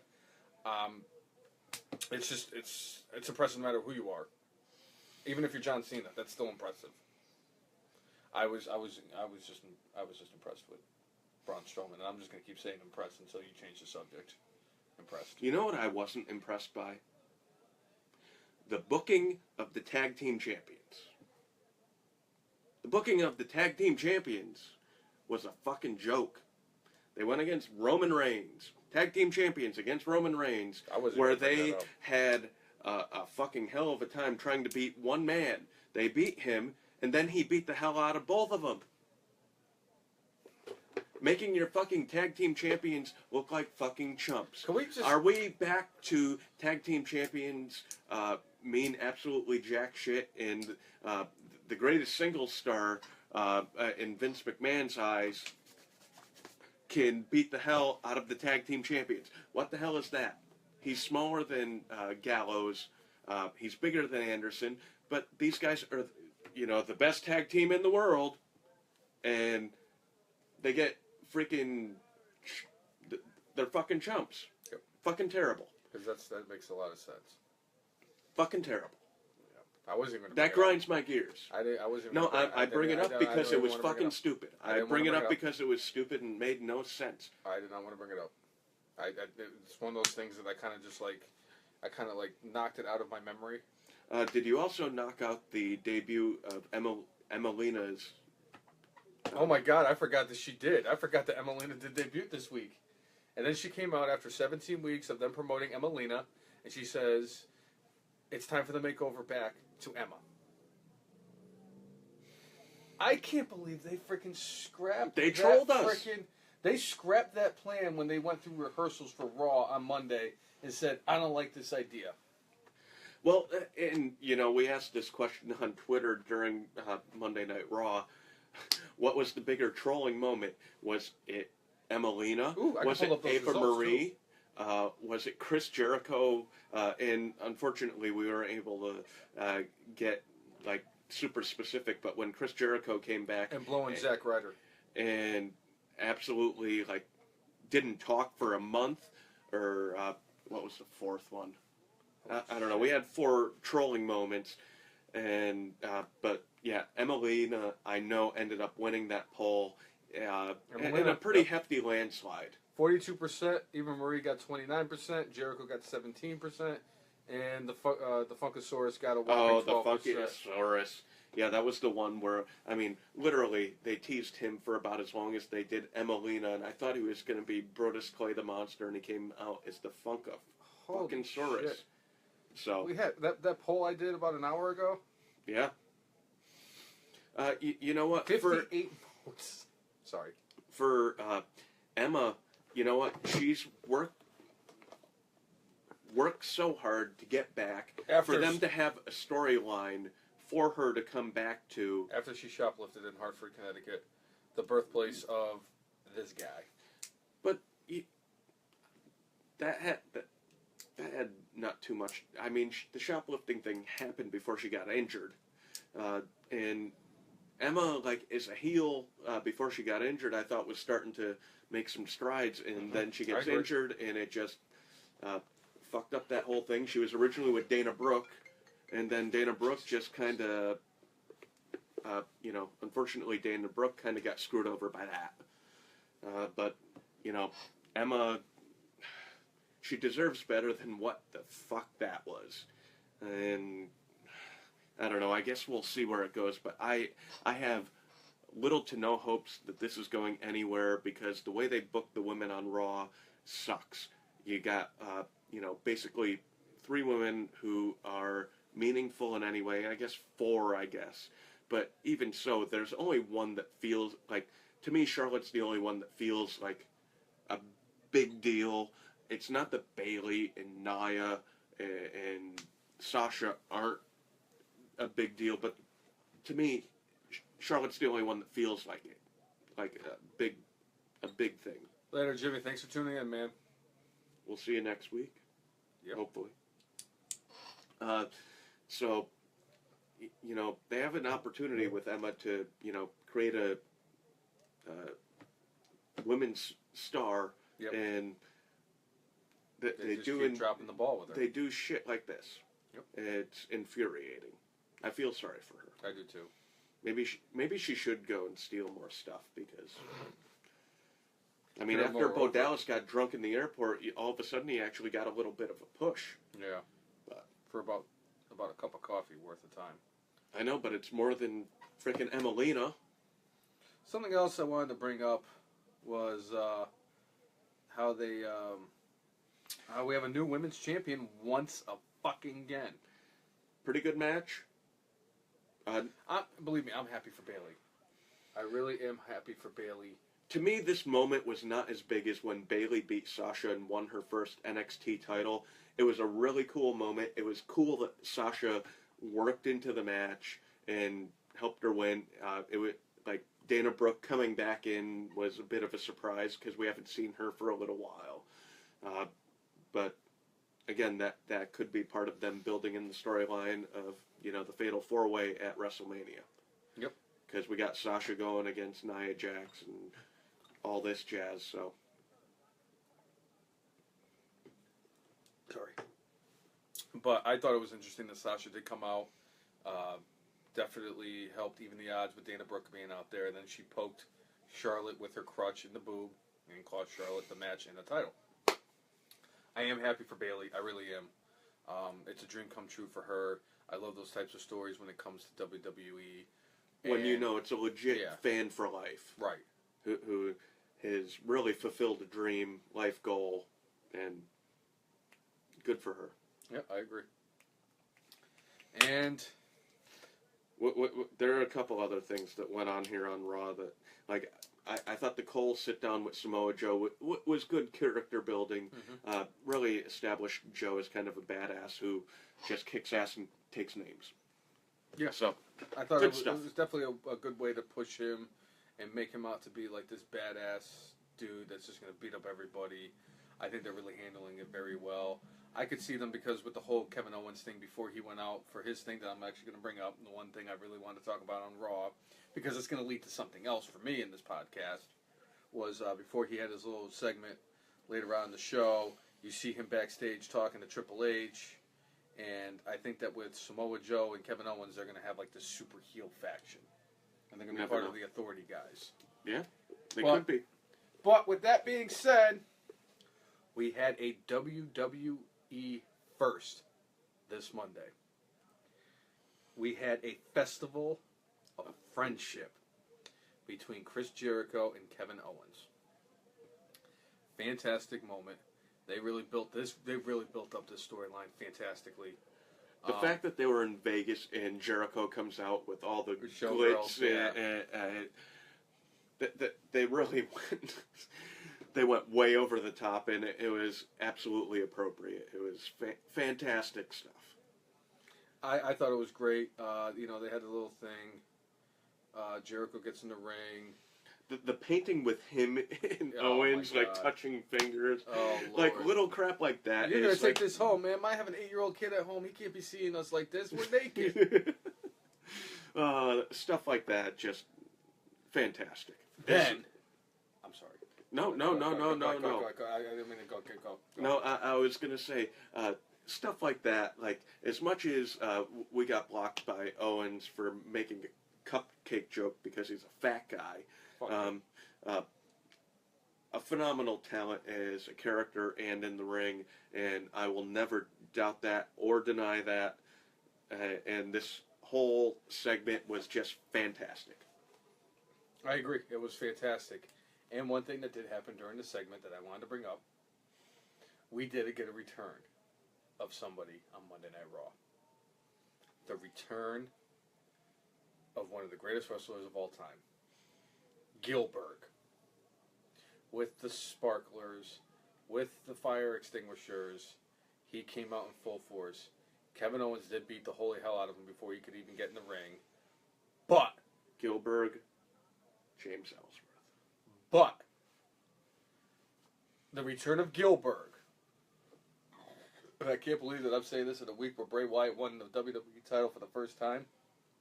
And beat John Cena twice. The return of Gillberg on Monday Night Raw is Bobby the Brainless's mark-out moment of the week for the first time in 2017. All right. How about that? But we did get one thing. Kevin Owens did say that he was going to give a gift to Chris Jericho, and it was a list of KO. And there was only one name on the list of KO. Chris Jericho. which led to Chris Jericho getting his ass kicked by Kevin Owens. He put him through the display that they had for the Festival of Friendship. I loved how they had like the Canadian maple leaf on the thing, along with the glitziness of Las Vegas with the lights around it. It was very reminiscent of the barbershop. Really, really good freaking segment. I'm not gonna lie, really good segment. They've knocked this out of the park, especially with a show that Roman Reigns is the main attraction for. They've really done a good job with how they're handling this whole thing.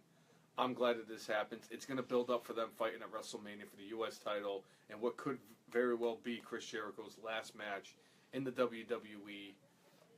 We'll see. I mean, with Chris Jericho, he's probably going to wrestle till he's 60, but I think that this is going to be good. They're going to have an awesome match at WrestleMania.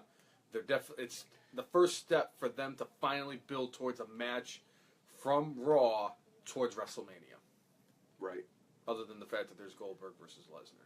Right, but yeah, nobody really gives a shit about that. I don't give a shit that. about your match, Brock Lesnar. I don't mind that they have that match. I just hope it's better than the shit shows that we've seen so far. That's all. Like WrestleMania 20? Right. Right. Survivor Series, Royal Rumble. Right. I think that's enough that we need. Well, I mean that's it for Raw. I mean, there's not really much else going on there. One thing, I don't know, do you want to talk 205 or you want to talk NXT? Well, only one of them's going to make the cut this week. Let's go with NXT. Let's go with NXT. NXT in Full Sail. No disrespect, by the way, no disrespect to 205 Live, but I mean we're getting short on time anyway, so we've been going for a little while. We've been drinking a long time. We've been drinking a long time since like 1 o'clock this afternoon. So, one thing that I find interesting with NXT, what they're doing, like Raw has the guys from 205 is something specifically for Raw. Yeah, they have their own show, but like they're not on SmackDown. It's 205 Live and Raw. Mm-hmm. They have the UK champion and the folks from the UK tournament specifically on NXT, and it makes sense on so many levels because you're not going to ship these guys from across the pond like every week to SmackDown and every week to Raw. Send them the Full Sail in Orlando. Send them the Full Sail where they do tapings like a few weeks in advance. You bring them in once a month. You get the tapings out of the way. You build them up slowly like that. Triple H has discussed possibly having this kind of as its own separate thing that airs exclusively on the network. Same thing with like 205. They've kind of discussed that too. But you need to establish something with credibility. Right. And I think they did a decent job of kind of building up, Tyler Bate against Trent Seven as a match. Two for guys the show. around the same area were tag team together in England. And two of the guys that were in the Final Four of that tournament. And next week on NXT, we have the other two from the Final Four. We have Pete Dunne and what the heck was the other dude's name in the Final Four? I can't remember. I got it. We have notes. We have notes somewhere. Mark Andrews. So we got Mark. No, that doesn't seem right. No, because Trent Seven wasn't in the Final Four. I don't know. They kept on saying that it was everybody who was in the Final Four. All right. Well, I think it is Mark Andrews, though. I really do think it's Mark Andrews that's fighting Pete Dunne next week on NXT. That for some reason that's just sticking out to me that it was Mark Andrews. It could be because Mark Andrews was one of the guys that really impressed me during that tournament. Yeah. But I do think it is Mark Andrews that's going up against Pete Dunne, who's my dude now. So that'll be interesting. I'm looking forward to see how this all plays out. The match wasn't bad. It was a pretty good match. I liked that at the end of it, they actually hugged it out and had a really good moment. I'm not going to take that away from them. But during the match, like in the beginning, where they were playing with each other's mustaches, I didn't like that. I mean, the English style, they do like things that are a little eccentric, different. I mean, the playing with the mustaches thing. You're supposed to be in a fight, and I don't care if you're friends. You're not going to do crap like that. I mean, one of my favorite things is AJ Styles bringing up we're not here to play tickle butt in the ring, Right. and that's more or less what they did. Let me They ask were playing tickle butt. Let me ask you this question. Let's say you and I were in a wrestling match. And during that wrestling match, I just went like this. How would you feel about that? I'd probably kick you in the nuts. That's not very nice. No, it isn't, because doing that's just it's uncalled for. It doesn't make any sense. You know It's what playing I mean? tickle butt. It's playing tickle butt in the ring. I don't agree with it. It's just in the same level as the playing with the mustaches. I thought that was kind of stupid. I know they're from Mustache Mountain and all that. So who wants a mustache? Right. Sorry, Super Troopers reference. So, but one thing that I like about the UK guys, and similar to like when they had Was their backstories? Tell me that wasn't the backstories. the backstories were awesome. I've but been fighting in bars since I was 12.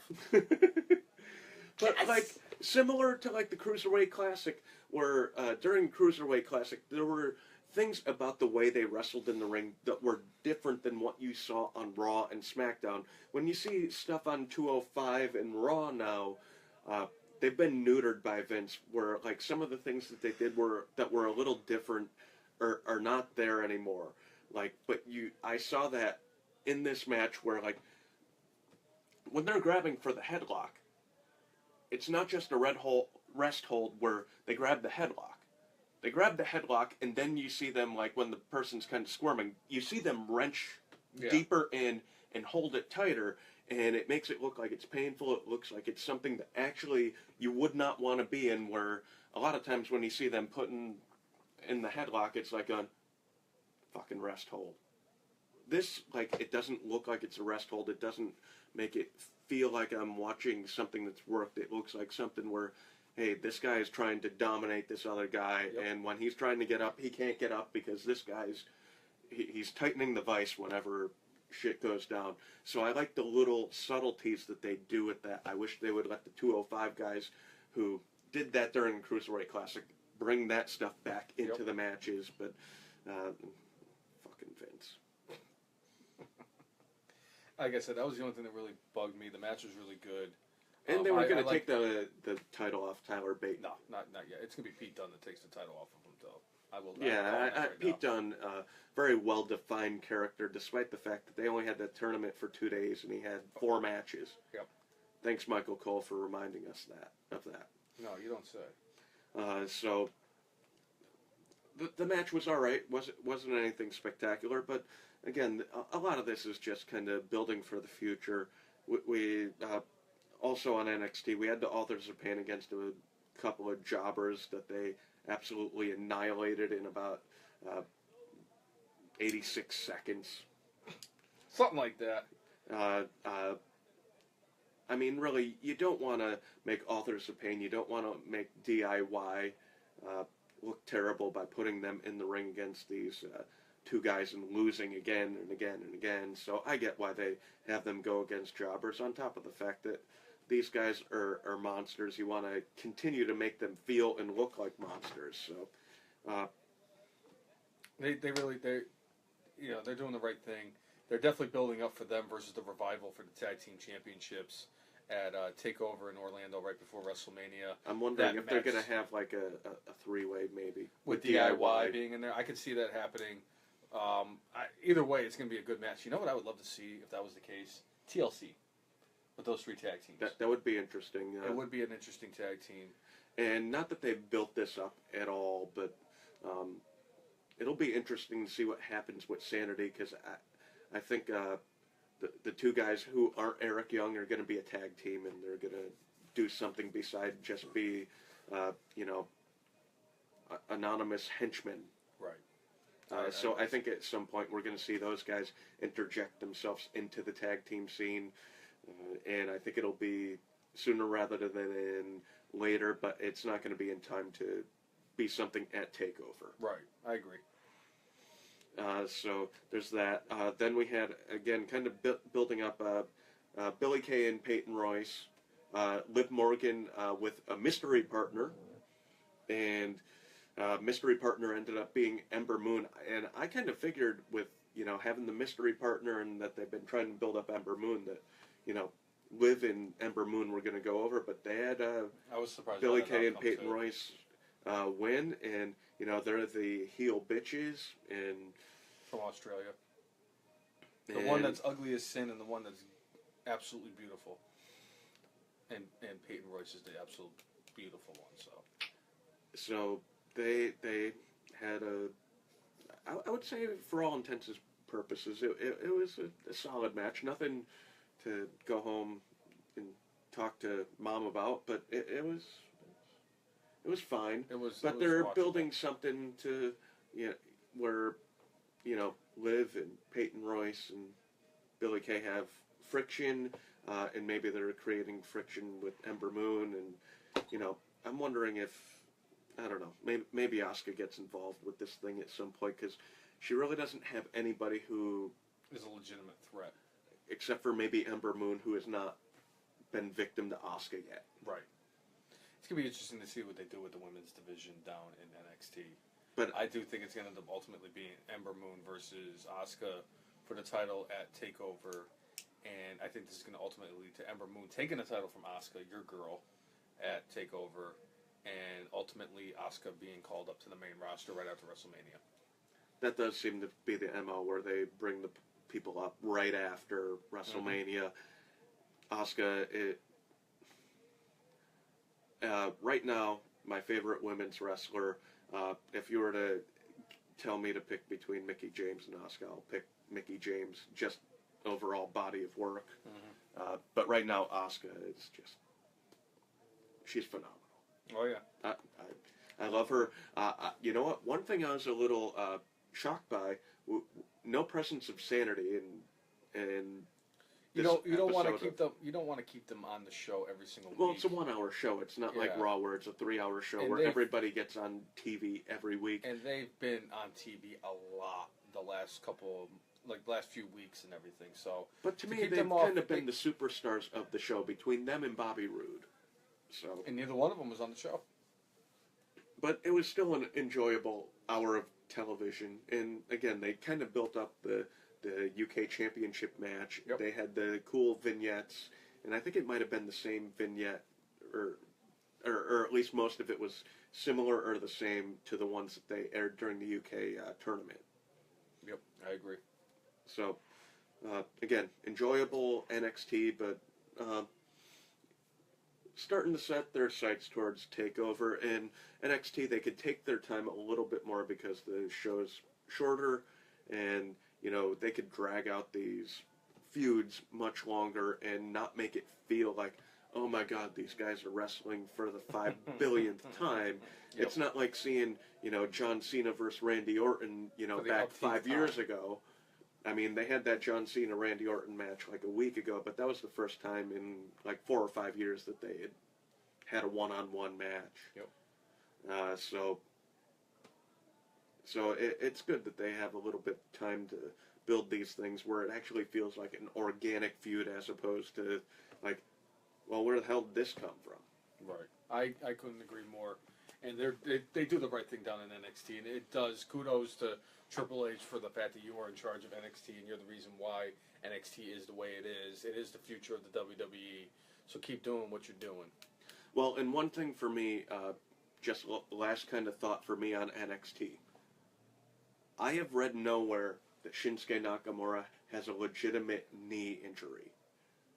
But they're going old school here, where they showed pictures of him at the doctor talking about how he hurt his knee, and we have not seen him on TV since that match at TakeOver. And that was about a month ago. Right. So they're really selling the fact that he has a legit knee injury and is out of action because of the match with Bobby Roode. I like the fact that they're taking this approach. Again, it makes it feel more real, makes Right. it feel more organic, and I cannot wait for the rematch, which obviously is going to be at TakeOver in Orlando. It's gonna be glorious. It is going to be glorious. And hopefully this is going to be one of those things where Nakamura loses and we see him on Raw or SmackDown the next. SmackDown. Fuck Raw. I would agree with you, but I think we'll see him on Raw. Yeah, so they could bury him and have him lose to Roman Reigns every week. But since it's that time, Jay, since we're inching closer and closer We did everything we needed to cover. Right. We We recapped. had a mark out moment this We week. had a mark out moment this week. That's very good. I'm actually happy. I mean, it's probably just mostly because of the beer, but I actually have a big smile on my face and everything. We recapped the Elimination Chamber. Yeah. We discussed SmackDown. Yeah. We discussed Raw. Yeah. We got into NXT. Yeah. We answered some questions on Twitter.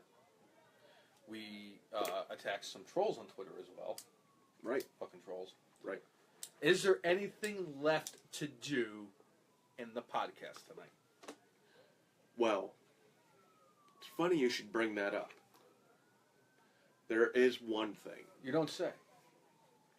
Do you realize 755 days ago was the birth of a phenomenon known as Axelmania? Are you telling me that today, February 18th of 2017, that Mr. Curtis Axel, the son of Mr. Perfect, Yes. the grandson of Larry the Axe Henning, is still alive in the 2015 Royal Rumble? Absolutely. 755 days. That is well above the Coco Beware line. Absolutely. He won a title. He did. What, a Multiple couple of titles. them, yeah. He is over the Coco Beware line. So, Curtis Axel, here's to you in 755 days And of counting. Axelmania in the 2015 Royal Rumble. And on that and on that note, Jay, I think it's time for us to say goodbye. All right. As usual, I am Bobby the Brainless. I'm Ja Rule. Mark out with your guac out. See ya. Peace.